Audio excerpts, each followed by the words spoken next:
E quais são as razões desse questionamento? A PGR questiona a constitucionalidade desse artigo, desse inciso, porque ele feriria preceitos de igualdade, né, basilares do Estado Democrático de Direito, que não seria cabível uma diferenciação no tratamento do preso simplesmente porque ele, uma condição pessoal, teve acesso à educação superior, à educação, né, universitária, e outras pessoas não tiveram. Então, fazer essa diferenciação meramente com base nessa característica pessoal não encontraria respaldo na Constituição, e foi exatamente essa conclusão que o Supremo Tribunal Federal chegou ao julgar inconstitucional, e especificamente o inciso 7º do artigo 295 do Código de Processo Penal, entendendo por unanimidade que esse tratamento diferente com base no diploma superior não pode mais ser permitido no Brasil, justamente porque não coaduna com o que a nossa Constituição prevê, a termos principalmente de igualdade de tratamento entre as pessoas.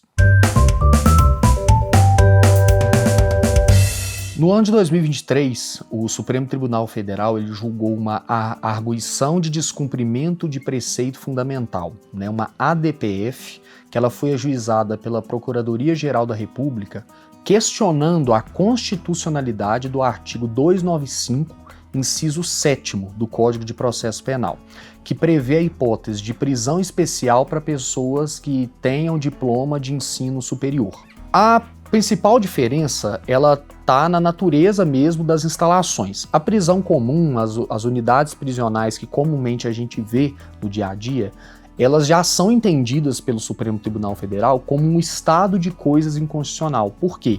A alta taxa de lotação, a insalubridade dos locais, infelizmente sujeita as pessoas reclusas, as pessoas presas a diversas violações dos direitos humanos, né? Seja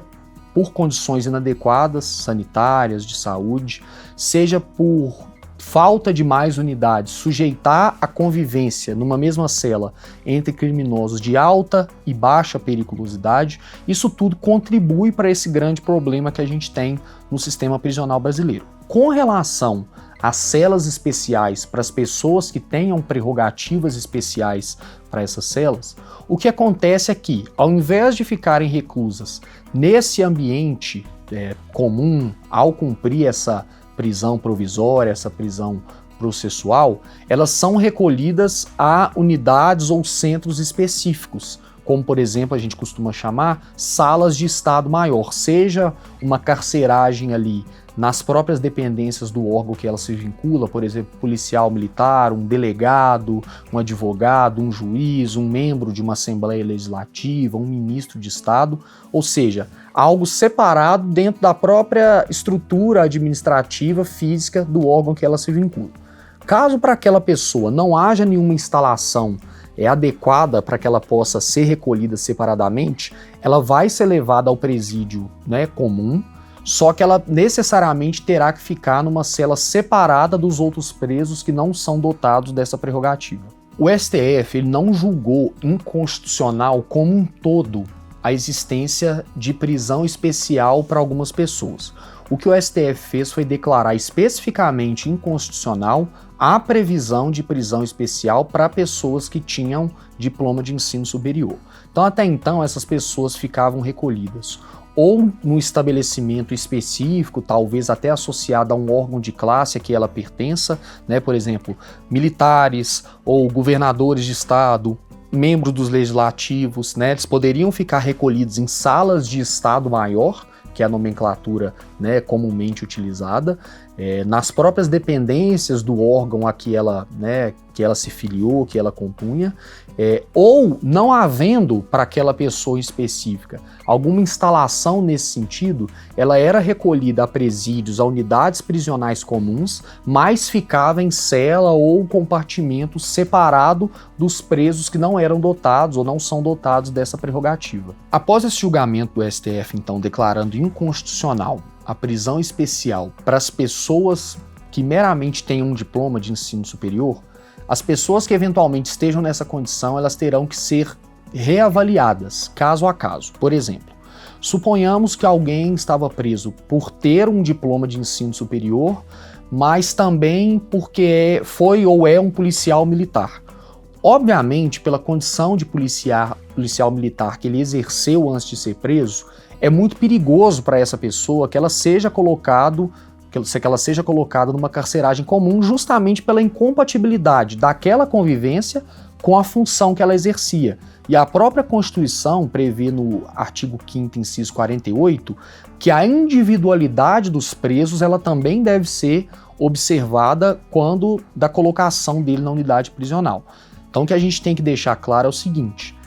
tratar os iguais de maneira igual, isso é obrigação da Constituição, não podemos fazer diferenciações simplesmente porque uma pessoa teve acesso à educação formal superior e a outra não.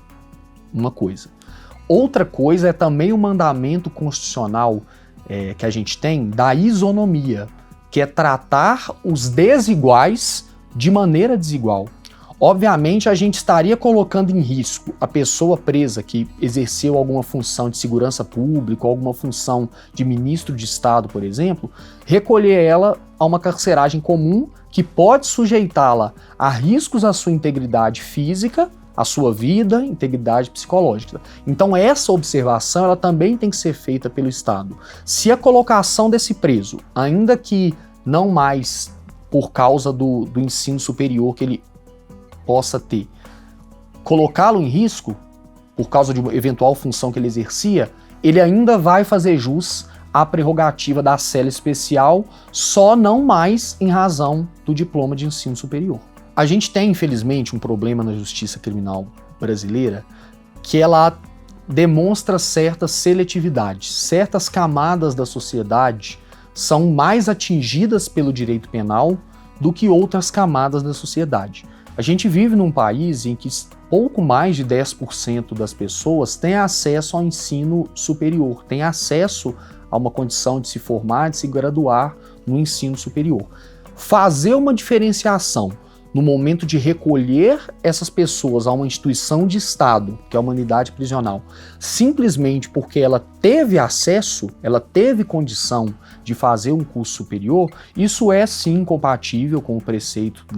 constitucional que a gente observa aqui, e essa diferenciação, ela na verdade, ela seria uma violência institucional, uma violência praticada pelo Estado, que não consegue garantir uma difusão ideal da educação superior, e no momento em que as pessoas são recolhidas a essa unidade prisional, ainda há uma diferenciação simplesmente porque um sujeito tem diploma de ensino superior e o outro não, e isso é sim inconstitucional. O problema da superlotação nos presídios ele é estrutural e ele é multivetorial.